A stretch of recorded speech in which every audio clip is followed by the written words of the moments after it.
নমস্কার বন্ধুরা, আজকে আমি রান্না করছি মুরগির মাংস পাতলা করে ঝোল। এটা খুবই সহজ পদ্ধতিতে রান্না করছি। তাহলে রান্নাটা দেখতে থাকুন আমি কিভাবে রান্নাটা করছি। আমি ভেজে দেবো জায়ফল, জয়িত্রী, দারচিনি, গোলমরিচ, এটা বড় এলাচ, লবঙ্গ কয়েকটা, আর দুটো নিয়েছি ছোট এলাচ। এটা আমি কড়াতে ভেজে নেব।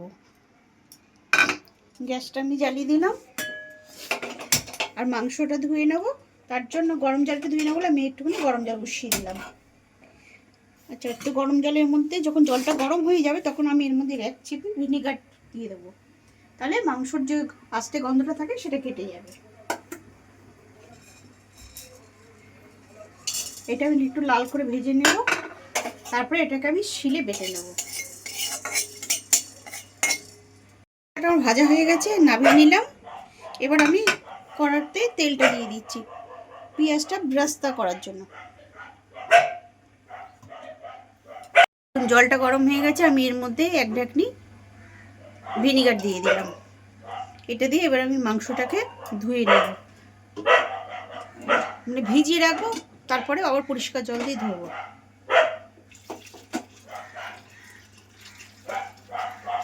5-7 মিনিট একটু ভিজিয়ে রাখবো, তারপরে এটাকে আবার পরে ধুয়ে নেবো, পরিষ্কার জল আবার ধুয়ে নেবো।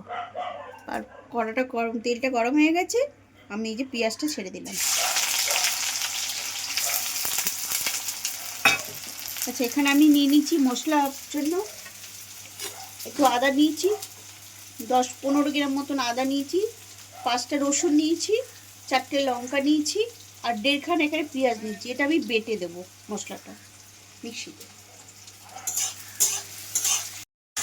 আমার পেঁয়াজটা ভাজা হয়ে গেছে, এবার আমি পেঁয়াজটা তুলে নেব।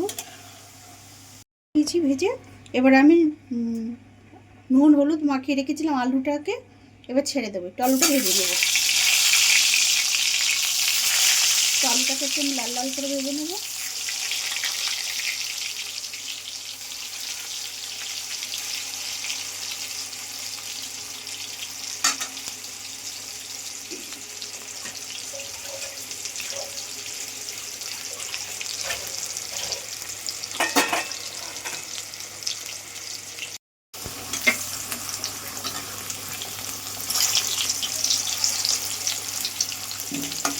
বন্ধুরা, আলুটা আমার ভাজা হয়ে গেছে, এবার আমি আলুটাকে তুলে নেব। কড়াটা গরম হয়ে গেছে, আমি একটু তেজপাতা দিয়ে দিলাম, কেটে রেখেছিলাম টমেটোটা দিয়ে দিলাম। টমেটোটা একটু লাল লাল হবে তখন আমি মশলাটা দেবো। টমেটোটা লাল হয়ে গেছে, এবার আমি মশলাটা যে বেটে রেখেছিলাম মশলাটা সব দিয়ে দিলাম। এবার একে একে আমি সব একটু করে দেবো। 1 চামচি দিলাম ধনে জিরের গুঁড়ো, 2 চামচি দিব লাল লঙ্কার মির্চ ছোট। এবার দেবো আমি হলুদ,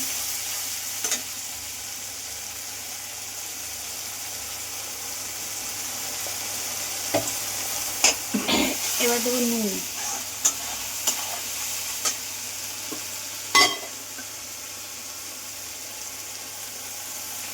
নুনটা পরে দরকার হলে আবার যদি লাগে তখন আবার দেবো। এইটা মশলাটা হতে থাক, তারপর আমি মাংসটা ছাড়বো।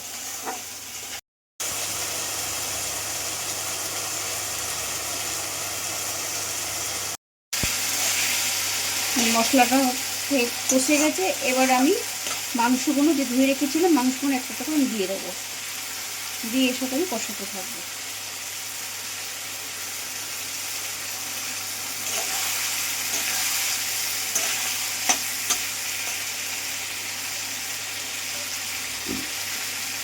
এটা 5 মিনিট করে কষিয়ে নেবো, 5 মিনিট করে কষিয়ে একটু ঢেকে ঢেকে কষিয়ে নেবো। তারপরে আমি সবার লাস্টে জল দেবো।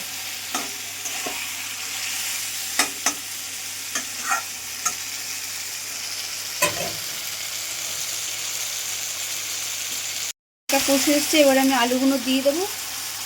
তাহলে আলুটা আর মাংসটা কষালে দুটো সমান সমান কুক হয়ে যাবে।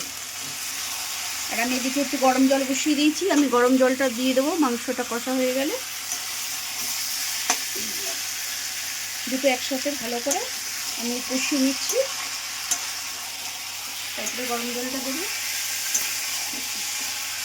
দেখুন কেমন কালারটা এসেছে, খুব মশলাও না আবার খুব হালকাও না আবার খুব ইচও না।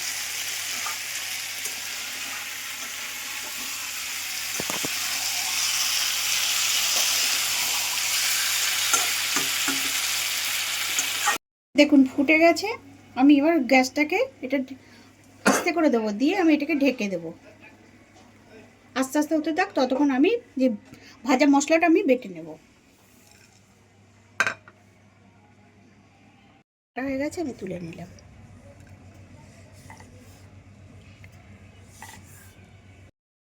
আমার হয়ে গেছে, দেখুন সম্পূর্ণ কমপ্লিট হয়ে গেছে, সবদিন গলেও গেছে আলু টালুগুলো। এই দেখুন পুরো আলু গলে গেছে। আমি এবার মাংসটা কমপ্লিট করব। ভেজে রেখেছিলাম যে পেঁয়াজটা, এটা দিয়ে দিলাম।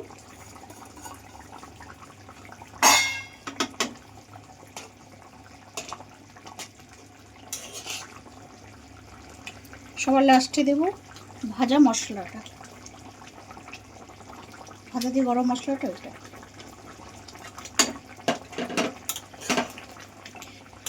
রান্নাটা সম্পূর্ণ আমার কমপ্লিট হয়ে গেল। যদি আমার রান্নাটা ভালো যদি আপনাদের লাগে অবশ্যই কমেন্ট করবেন, শেয়ার করবেন, সাবস্ক্রাইব করবেন। ভালো লাগলেও কমেন্ট করবেন, খারাপ লাগলেও কমেন্ট করবেন।